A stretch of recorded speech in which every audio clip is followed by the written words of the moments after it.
Ya, baik, selamat datang kembali di channel Tanya Soal, di mana di video kali ini kita akan bahas persiapan untuk ujian mandiri bagi PTN-PTN yang menggunakan format TPS. Jadi, sebagaimana kita ketahui bahwa beberapa PTN, semisal di SMMPTN Barat, kemudian juga di Undip misalnya, dan juga kemungkinan menyusul PTN-PTN lain yang akan menggunakan format ujian mandiri dengan soal model SNBT yang meliputi salah satunya adalah di tes potensi skolastik, kita punya tes kemampuan kuantitatif dan juga penalaran matematika. Dan di dua subtes itu adalah dua subtes yang banyak hitungannya, bukan banyak tetapi memang hitungan.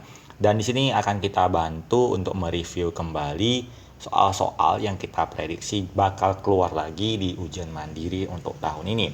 Semoga bisa membantu kalian untuk sukses di ujian mandiri dan tentunya dengan harapan bisa lolos terutama di pilihan pertama. Kita mulai pembelajaran kita hari ini. Soal pertama adalah sebuah pabrik mampu membuat 20% kurangnya dari batu bata yang ditargetkan, di mana batu bata yang sudah dibuat hanya sebanyak 400 buah. Berapakah jumlah batu bata yang harus dibuat?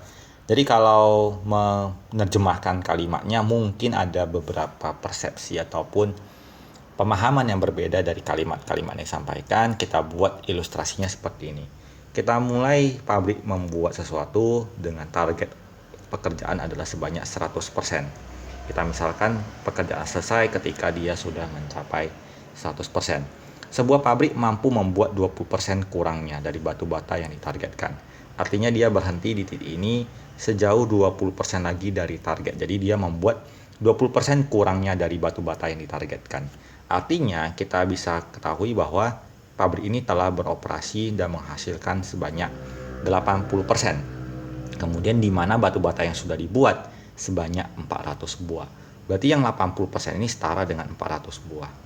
Yang ditanyakan di soal adalah berapa jumlah batu bata yang harus dibuat. Jadi kalau kita perhatikan perbandingannya adalah bahwa 80% ini adalah setara dengan 400 buah batu bata. Jadi kalau yang ingin dibuat adalah sebanyak 100%, itu setara dengan berapa? Supaya gampang mungkin persennya kita abaikan saja, kita kali silang. Jadi 80x sama dengan 100 dikali 400. Kita coret nolnya, bagi 8 ini 5, berarti nilai x-nya sama dengan 500. Artinya target dari batu bata yang dibuat adalah sebanyak 500 buah, atau kita pilih jawabannya adalah option B. Kita lanjut ke soal kedua. Dalam perjalanan dari kota A ke kota B, sebuah bis telah menempuh perjalanan sejauh 300 km dan kini berjarak hanya 25% dari tujuannya. Berapa jauh lagi bis dari kota tujuannya? Kita ilustrasikan. Ini sini kota A, di sini kota B, dan sini ada sebuah bis. Kemudian bis ini melakukan perjalanan 300 km sampai di satu titik.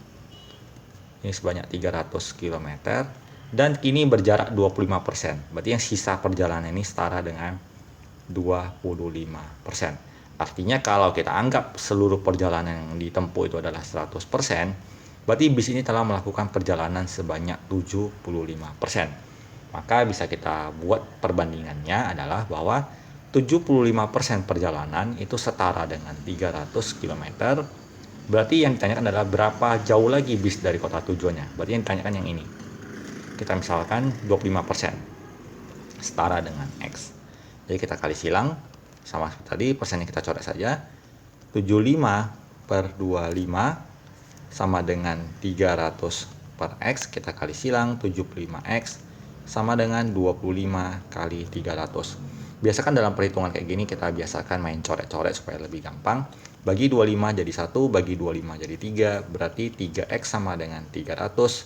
X-nya berarti 300 dibagi 3 sama dengan 100 km. Berarti jawabannya adalah di option A. Kita lanjut lagi, topik berikutnya adalah tentang eksponen. Dimana kalau kita bisa review sejenak bahwa dasar rumusnya adalah bahwa kalau kita miliki A pangkat M dikali A pangkat N, di mana sifat perkalian itu, maka eksponennya kita jumlah. Sebaliknya, kalau dia dibagi ataupun pecahan, itu pangkatnya dikurang. Sementara kalau dia sudah di dalam bentuk berpangkat, kita pangkatkan lagi, maka pangkatnya boleh dikalikan, jadi M kali N. Supaya gak timbul kebingungan, kita tulis saja MN. Nah, kita perhatikan bahwa di soal diberikan 8 pangkat X kurang 4 sama dengan 1/32. Dimana kalau kita coba-coba tidak ada bilangan bulat ataupun yang bisa memenuhi 8 pangkat sekian sama dengan 32. Karena menimbulkan kebingungan, maka kita harus berpikir bahwa apa angka yang bisa mewakili angka 8 dan angka 32, yaitu angka 2, di mana 8 itu setara dengan 2 pangkat 3 dan 32 itu setara dengan 2 pangkat 5.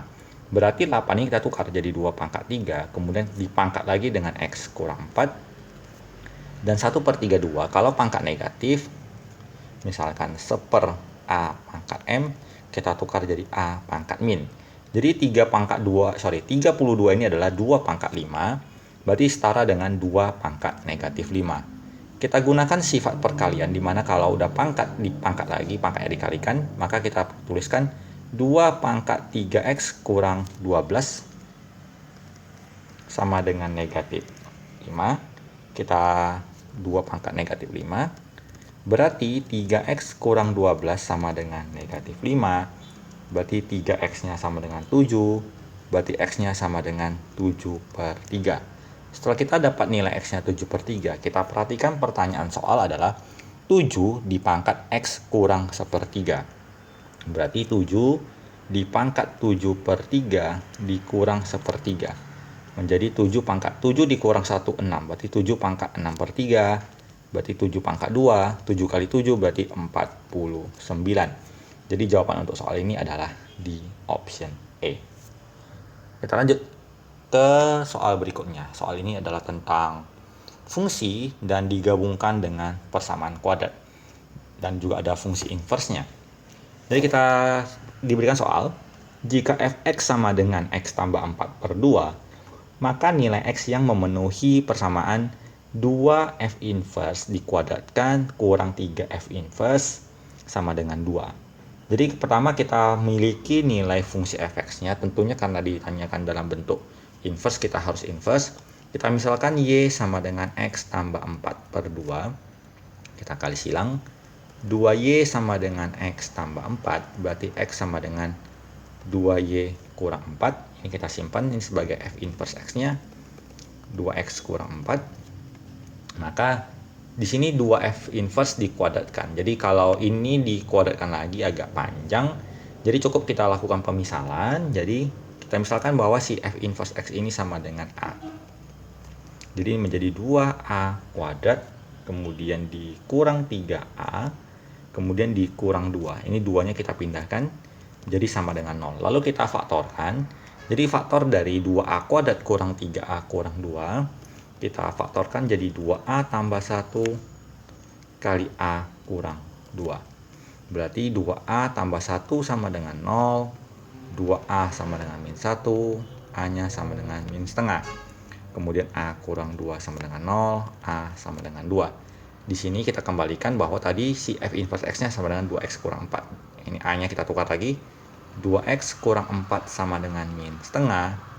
2x sama dengan 7/2. Berarti x-nya sama dengan 7/4. Sekali lagi, 2x kurang 4 sama dengan 2. 2x sama dengan 6. Berarti x sama dengan 3. Kita miliki dua nilai a. Setelah dimasukkan, kita peroleh dua buah nilai x. Dan salah satu nilai x yang memenuhi adalah x sama dengan 3. Berarti jawabannya adalah di option C. Kita lanjut ke soal berikut. Sebuah kubus memiliki ukuran panjang rusuk 14 cm. Sebuah kerucut berada di dalam kubus sedemikian sehingga alas kerucut menyinggung bidang alas kubus serta puncak kerucut tepat menyentuh bidang atas kubus. Untuk pi sama dengan 22/7, luas permukaan kerucut adalah titik-titik.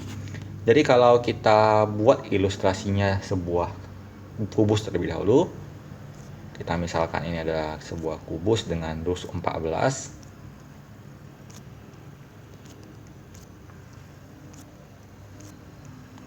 Dan kerucut dalam bidang kubus sehingga alas kerucut menyinggung bidang alas kubus. Berarti menyentuh keempat sisinya lingkaran alas kubusnya seperti ini.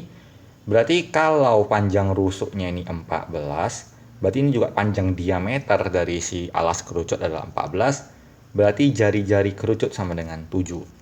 Kemudian disebutkan lagi pernyataan berikutnya adalah